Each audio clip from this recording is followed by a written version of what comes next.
नमस्कार। देवरिया की आवाज रेडियो केसरी से प्रस्तुत है स्थानीय हालचाल। पहले मुख्य हालचाल। फूड प्वाइजनिंग में एक छात्र की मौत, दोषियों पर दर्ज होगा मुकदमा। मत्स्य पालन के लिए 19 अगस्त तक होगा आवेदन। बाल विवाह, बाल संरक्षण और बाल सेवा की गई समीक्षा। कैंप में 76 दृष्टि बाधित बच्चों की गई जांच। सीडीओ ने नव सृजित उद्योग का किया शुभारंभ। स्थानीय हालचाल के इस अंक के साथ मैं निकेत मिश्र। अब हालचाल विस्तार से।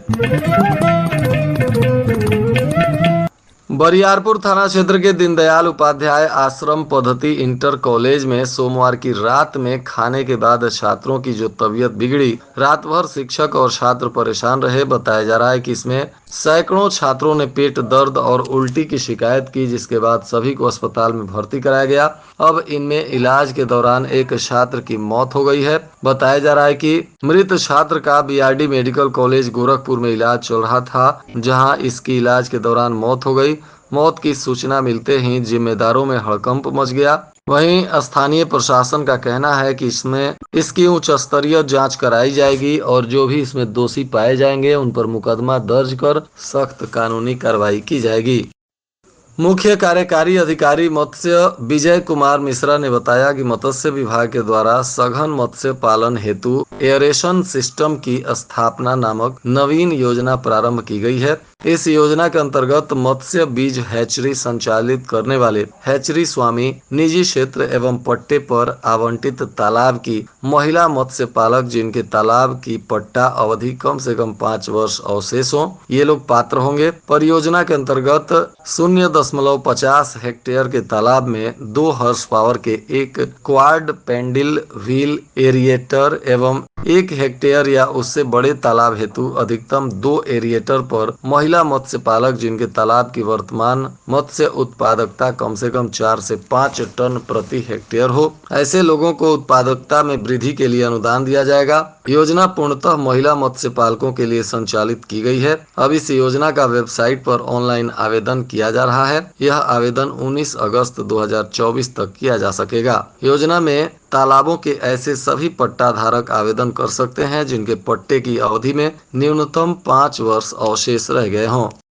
मुख्य विकास अधिकारी प्रत्युष पांडे की अध्यक्षता में कलेक्टेरिएट सभागार में जिला बाल कल्याण और संरक्षण समिति तथा बाल विवाह रोकथाम टास्क फोर्स और मुख्यमंत्री बाल सेवा योजना जिला टास्क फोर्स की समीक्षा बैठक आयोजित की गई। इसमें मुख्य विकास अधिकारी ने उपस्थित समस्त बाल संरक्षण स्टेक होल्डर एवं विशेष आमंत्रित सदस्यों को मिशन वात्सल्य योजना एवं जेजे एक्ट के प्रावधानों के अंतर्गत बच्चों के हित में कार्य करने के लिए निर्देश दिए। समस्त खंड विकास अधिकारी को उन्होंने निर्देशित किया कि प्रत्येक विकास खंड के अंतर्गत कम से कम एक ग्राम पंचायत को बाल विवाह मुक्त पंचायत बनाने का शिलापट ग्राम पंचायत के मुख्य द्वार पर लगाया जाए तथा उक्त पंचायतों को बाल हितैषी एवं बाल संसदीय पंचायत बनाए जाने की दिशा में भी प्रयास किए जाएं, ताकि ग्राम स्तर पर बच्चों के संरक्षणात्मक वातावरण तैयार हो सके। शासन के मंशा के अनुरूप एवं बाल अधिकारों को सुनिश्चित कराने के लिए समन्वय बनाकर सभी लोग काम करें, जिससे बच्चों के हितों का पूरा ध्यान रखा जाए तथा सभी बच्चों को योजनाओं से आच्छादित कराया जा सके। जिलाधिकारी दिव्या मित्तल की अनुमति और बीएसए शालिनी श्रीवास्तव के निर्देश पर श्रॉफ आई हॉस्पिटल नई दिल्ली के चिकित्सकों की टीम ने 76 बच्चों का परीक्षण किया। इसमें सर्जरी के लिए 19 और चश्मे के लिए 12 बच्चों को चिन्हित किया गया है। बताया जा रहा है कि दृष्टि बाधित बच्चों के नेत्र परीक्षण के लिए यह कैंप देवरिया सदर नगर क्षेत्र के भलुअनी, रामपुर, कारखाना, पथरदेवा, तरकुलवा इत्यादि क्षेत्रों में लगाया गया है और यहाँ बच्चों का जाँच किया जा रहा है तथा इनके जांच के उपरांत इनके आंखों का समुचित इलाज, चश्मा, ऑपरेशन इत्यादि की निःशुल्क व्यवस्था भी की जा रही है। सूक्ष्म लघु एवं मध्यम मंत्रालय भारत सरकार के उपक्रम राष्ट्रीय लघु उद्योग निगम के हैंड होल्ड एक्सपोर्ट द्वारा प्रधानमंत्री रोजगार सृजन योजना के अंतर्गत पंजाब और सिंध बैंक के द्वारा वित्त पोषित उत्पादन इकाई बिजली वाला इंडस्ट्रीज प्राइवेट लिमिटेड औद्योगिक आस्थान देवरिया के उत्पादन का शुभारंभ मुख्य विकास अधिकारी प्रत्युष पांडे के द्वारा रिबिन कटिंग एवं मुख्य मशीनों को स्टार्ट करके किया गया। इस इकाई के प्रमुख अभिषेक सिंह ने बताया कि क्षेत्र में इस तरह की यह पहली अत्याधुनिक संयंत्र है जिससे कंड्यूट पाइप एवं केसिंग पट्टी का उत्पादन होगा। इसके प्रबंधक शफीक खान ने बताया कि इकाई की क्षमता प्रति घंटे 80 से 120 किलोग्राम की होगी। उन्होंने इस पूरे प्लांट की उत्पादन प्रक्रिया से सभी अधिकारियों और अतिथियों को परिचित कराया। क्रीड़ा अधिकारी अनुराग श्रीवास्तव ने बताया कि खेल निदेशालय उत्तर प्रदेश लखनऊ और जिला प्रशासन के निर्देश पर 5 किलोमीटर ओपन बालक और 3 किलोमीटर ओपन बालिका रेस प्रतियोगिता 15 अगस्त स्वतंत्रता दिवस के उपलक्ष्य में आयोजित की जा रही है। यह रेस प्रतियोगिता बालक बालिका 2 वर्गों में 15 अगस्त 2024 को प्रातः 6:30 बजे से स्टेडियम देवरिया के बाहर चार दीवारी के चारों तरफ चक्कर लगाकर संपन्न होगी, जिससे सभी आयु वर्ग के खिलाड़ी भाग ले सकते हैं। प्रथम 6 स्थान प्राप्त करने वाले विजेता बालक या बालिका खिलाड़ी को खेल विभाग की तरफ से आकर्षक पुरस्कार प्रदान किया जाएगा। उच्च न्यायालय इलाहाबाद तथा राज्य विधिक सेवा प्राधिकरण लखनऊ के निर्देशानुसार राष्ट्रीय लोक अदालत में अधिक से अधिक वादों को चिन्हित कर निष्पादित करने के लिए रणनीति बनाई जा रही है। इसमें समय समय पर बैठकें कर इसको सफल बनाने की दिशा में कार्य किया जा रहा है। बताया जा रहा है कि 14/9/2024 को फिर से राष्ट्रीय लोक अदालत का आयोजन होना है, जिसमें अधिक से अधिक वादों को चिन्हित कर इस बार के राष्ट्रीय लोक अदालत में और अधिक से अधिक वादों को निष्पादित करने की दिशा में प्रयास चल रहा है। जनपद में एक सप्ताह से हो रही बारिश ने लंबी रूट पर जाने वाली बसों पर ब्रेक लगा दिया है। पर्याप्त संख्या में यात्रियों के नहीं मिलने से नियमित जाने वाली बसों की संख्या भी इन रूटों पर कम हो गई है। हालांकि लोकल रूटों पर अनुबंधित बसें नियमित रूप से चल रही हैं। सभी बसें नहीं चलने से रोडवेज की आय भी घटी है। देवरिया डिपो में वर्तमान में निगम की 73 और अनुबंधित 128 बसें हैं। यहाँ से लंबी रूट पर दिल्ली कानपुर लखनऊ रूट के लिए बसें संचालित हैं। बारिश में जहां बसों की रफ्तार पर ब्रेक लगाया है, तो वहीं दिल्ली लखनऊ कानपुर जाने वाले यात्री भी काफी कम हो गए हैं। खुखुंदू थाना क्षेत्र के एक गांव में घर में घुसकर महिला से छेड़खानी और जेवरात लूटपाट करने का आरोप लगा है। महिला का कहना है कि बेटे को मारते पीटते देखकर बचाव करने पहुंची तो हमलावरों ने धक्का देकर घर में ढकेल दिया और छेड़छाड़ करते हुए गला दबाकर कान की जाली समेत अन्य जेवरात भी लूट लिए। मौके पर 112 की पुलिस पहुंची, तब तक हमलावर फरार हो चुके थे। महिला के शोर मचाने पर ग्रामीण भी पहुंचे। अब पुलिस इस मामले में आवेदन मिलने के बाद कानूनी प्रक्रिया शुरू कर चुकी है और अनुसंधान किया जा रहा है। देवरिया कसिया रोड के मौजा बभनी में अवैध प्लॉटिंग हटाने का नोटिस जारी होने के बाद नियत प्राधिकारी कोर्ट ने ध्वस्तीकरण का आदेश जारी किया। इसके बाद अवैध प्लॉटिंग कराने वालों ने डीएम से अपील की, जिसे खारिज कर दिया गया। इसके बाद नियत प्राधिकारी की कोर्ट के आदेश पर अवैध प्लॉटिंग को ध्वस्त कर दिया गया।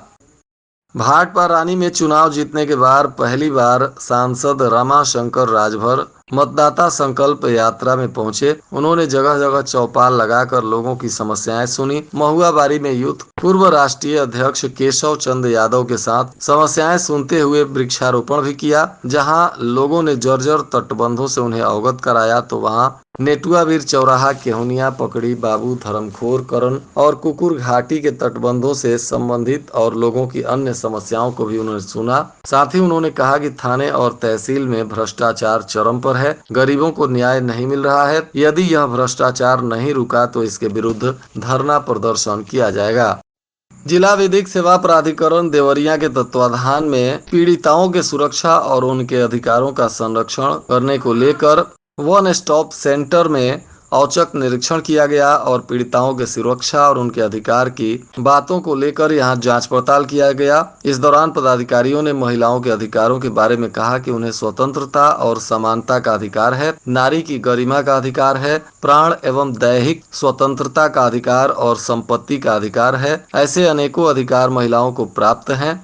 जिला एवं सत्र न्यायाधीश ने वन स्टॉप सेंटर पर साफ सफाई, सुरक्षा और आम जनमानस को विधिक साक्षरता को लेकर भी निर्देशित किया। उन्होंने वन स्टॉप सेंटर के केंद्र प्रबंधक नीतू भारती को निर्देशित करते हुए कहा कि जिन महिलाओं को विधिक सहायता की आवश्यकता हो, उनके मामलों को चिन्हित कर अधिक से अधिक संख्या में जिला विधिक सेवा प्राधिकरण देवरिया के कार्यालय में संदर्भित करें ताकि उनको विधिक सहायता दी जा सके। सलेमपुर में महिला रिपोर्टिंग पुलिस चौकी के उद्घाटन के 40 महीने बाद भी पासवर्ड आईडी नहीं मिल पाया है, जिसके चलते आज तक यहां एक भी मुकदमा दर्ज नहीं किया गया, जबकि वर्ष 2023 में 32 और वर्ष 2024 में 15 मामले आए हैं, जिनका दोनों पक्ष से बात कर निस्तारण करा दिया गया है। करीब एक वर्ष पूर्व यहां तैनात रही महिला इंस्पेक्टर प्रियंका मिश्रा के स्थानांतरण के बाद आज तक कुर्सी खाली चल रही है। हालांकि 2 महिला और 1 पुरुष हेड कांस्टेबल के अलावा 10 कांस्टेबल की तैनाती है। चौकी इंचार्ज की कुर्सी खाली रहने के चलते फरियादी भी अपना रुख कोतवाली की तरफ कर लेते हैं। जनपद में महिलाओं के लिए एकमात्र थाना जिले पर है, जहां महिलाओं को अपनी समस्या को लेकर जाने के लिए समय और धन जाया करना पड़ता था और इसी से निजात के लिए तत्कालीन एसपी डॉक्टर श्रीपति मिश्रा ने सलेमपुर में महिला रिपोर्टिंग चौकी स्थापित की थी। रिपोर्टिंग चौकी का उद्देश्य महिलाओं को बार बार महिला थाने का चक्कर नहीं लगाना पड़े के लिए किया गया था, परंतु अब भी यहाँ महिलाओं को पूरी तरह से सहायता इस चौकी से नहीं मिल पा रही है। और आज के मौसम का तापमान देवरिया में न्यूनतम 26 डिग्री सेल्सियस और अधिकतम 38 डिग्री सेल्सियस रहने की संभावना है। हालचाल के इस अंक को आप हमारे YouTube चैनल पर भी सुन सकते हैं। अंत में मुख्य हालचाल एक बार फिर। फूड प्वाइजनिंग में एक छात्र की मौत, दोषियों पर दर्ज होगा मुकदमा। मत्स्य पालन के लिए 19 अगस्त तक होगा आवेदन। बाल विवाह, बाल संरक्षण और बाल सेवा की गई समीक्षा। कैंप में 76 दृष्टि बाधित बच्चों की गई जांच। सीडीओ ने नव सृजित उद्योग का किया शुभारंभ। इसके साथ ही रेडियो केसरी से प्रसारित स्थानीय हालचाल का यह अंक समाप्त हुआ। नमस्कार।